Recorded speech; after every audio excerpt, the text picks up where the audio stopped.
Welcome. Today we're reading the chapter The Black Spot Again, of the novel Treasure Island. Now, sit tight and let's get into it.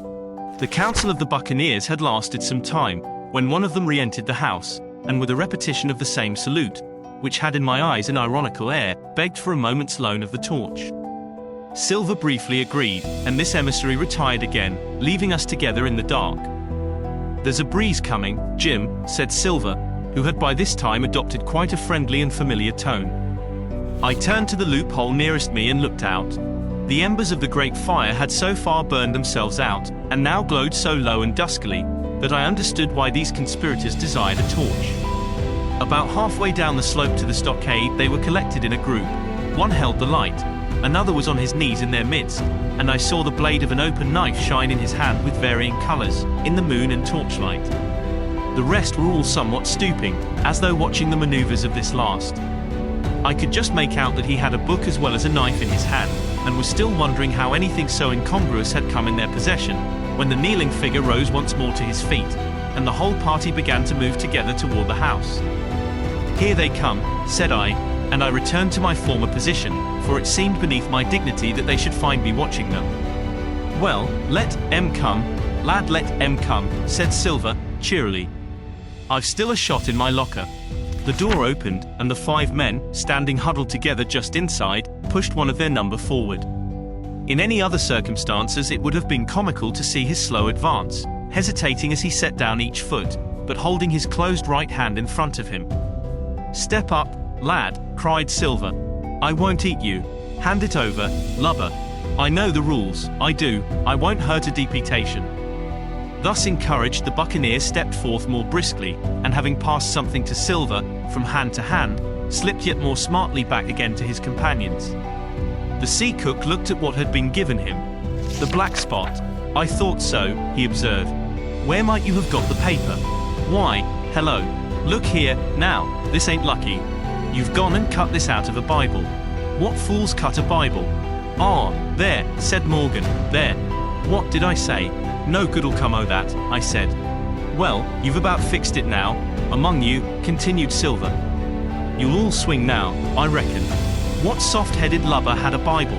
"It was Dick," said one. "Dick, was it? Then Dick can get to prayers," said Silver. "He's seen his slice of luck, has Dick, and you may lay to that." But here the long man with the yellow eyes struck in. "Belay that talk, John Silver," he said. "This crew has tipped you the black spot in full council, as in duty bound. Just you turn it over, as in duty bound, and see what's wrote there. Then you can talk." "Thankee, George," replied the sea cook. "You always was brisk for business, and has the rules by heart, George, as I'm pleased to see. Well, what is it, anyway?" "Ah, deposed, that's it, is it? Very pretty wrote, to be sure, like print, I swear. Your hand o' right, George. Why, you was getting quite a leadin' man in this here crew. You'll be cap'n next, I shouldn't wonder. Just oblige me with that torch again, will you? This pipe don't draw." "Come, now," said George. "You don't fool this crew no more. You're a funny man, by your account, but you're over now, and you'll maybe step down off that barrel, and help vote." "I thought you said you knowed the rules," returned Silver, contemptuously. "Leastways, if you don't, I do, and I wait here and I'm still your cap'n, mind till you outs with your grievances, and I reply, in the meantime, your black spot ain't worth a biscuit. After that we'll see." "Oh," replied George, "you don't be under no kind of apprehension. We're all square, we are. First, you've made a hash of this cruise, you'll be a bold man to say no to that. Second, you let the enemy out o' this here trap for nothing. Why did they want out? I dunno, but it's pretty plain they wanted it. Third, you wouldn't let us go at them upon the march. Oh, we see through you, John Silver. You want to play booty, that's what's wrong with you. And then, fourth, there's this here boy." "Is that all?" asked Silver, quietly. "Enough, too," retorted George. "We'll all swing and sun dry for your bungling. Well, now, look here, I'll answer these 4 pints. One after another I'll answer, I made a hash o' this cruise, did I? Well, now, you all know what I wanted, and you all know, if that had been done, that we'd, been aboard the Hispaniola this night as ever was, every man of us alive, and fit, and full of good plum duff, and the treasure in the hold of her, by thunder. Well, who crossed me? Who forced my hand, as was the lawful cap'n? Who tipped me the black spot the day we landed, and began this dance? It's a fine dance I'm with you there, and looks mighty like a hornpipe in a rope's end at Execution Dock by London town, it does. But who done it? Why, it was Anderson, and Hans, and you, George Merry. And you're the last above board of that same meddling crew, and you have the Davy Jones insolence to up and stand for cap'n over me, you, that sunk the lot of us. By the powers, but this tops the stiffest yarn to nothing. Silver paused, and I could see by the faces of George and his late comrades that these words had not been said in vain.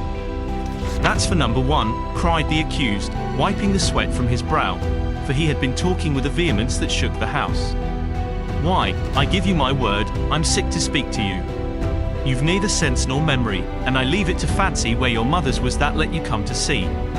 See, gentlemen o' fortune, I reckon tailors is your trade. Go on, John, said Morgan. Speak up to the others. The others, returned John. They're a nice lot, ain't they? You say this cruise is bungled. By gum, if you could understand how bad it's bungled, you would see.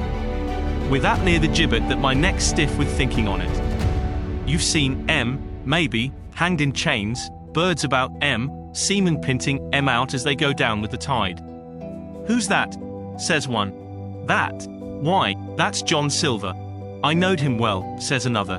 And you can hear the chains jangle as you go about and reach for the other boy. Now, that's about where we are. Every mother's son of us, thanks to him, and Hans, and Anderson, and other ruination fools of you. And if you want to know about number 4, and that boy, why, shiver my timbers. Isn't he a hostage? Are we going to waste a hostage? No, not us. He might be our last chance, and I shouldn't wonder. Kill that boy? Not me, mates. And number 3? Well, there's a deal to say to number 3. Maybe you don't count it nothing to have a real college doctor come to see you every day, you, John, with your head broke, or you, George Merry, that had the ague shakes upon you not 6 hours agone, and has your eyes the colour of lemon peel to this same moment on the clock. And maybe, perhaps, you didn't know there was a consort coming, either. But there is, and not so long till then, and we'll see who'll be glad to have a hostage when it comes to that. And as for number 2, and why I made a bargain, well, you come crawling on your knees to me to make it on your knees you came, you was that downhearted and you'd have starved, too, if I hadn't, but that's a trifle. You look there, that's why. And he cast down upon the floor a paper that I instantly recognized none other than the chart on yellow paper, with the 3 red crosses, that I had found in the oilcloth at the bottom of the captain's chest. Why the doctor had given it to him was more than I could fancy. But if it were inexplicable to me, the appearance of the chart was incredible to the surviving mutineers. They leaped upon it like cats upon a mouse. It went from hand to hand, one tearing it from another, and by the oaths and the cries and the childish laughter with which they accompanied their examination, you would have thought, not only they were fingering the very gold, but were at sea with it, besides, in safety. Yes, said one, that's Flint, sure enough. JF, and a school below, with a close hitch to it, so he done ever. Mighty pretty, said George. But how are we to get away with it, and us no ship? Silver suddenly sprang up, and supporting himself with a hand against the wall. Now, I give you warning, George, he cried. One more word of your sauce, and I'll call you down and fight you. How? Why, how do I know? You had ought to tell me that you and the rest, that lost me my schooner, with your interference, burn you. But not you, you can't, you ain't got the invention of a cockroach. But civil you can speak, and shall, George Merry, you may lay to that. That's fair enow, said the old man Morgan. Fair, I reckon so, said the sea cook. You lost the ship. I found the treasure. Who's the better man at that? And now I resign, by thunder. Elect whom you please to be your captain now, I'm done with it. Silver, they cried, barbecue forever, barbecue for captain. So that's the tune, is it? Cried the cook. George, I reckon you'll have to wait another turn, friend, and lucky for you as I'm not a revengeful man. But that was never my way. And now, shipmates, this black spot, Tain't much good now, is it? Dick's crossed his luck and spoiled his Bible, and that's about all. It'll do to kiss the book on still, won't it? Growled Dick, who was evidently uneasy at the curse he had brought upon himself. A Bible with a bit cut out? Returned Silver, derisively. Not it. It don't bind no more'n a ballad book. Don't it, though? Cried Dick, with a sort of joy.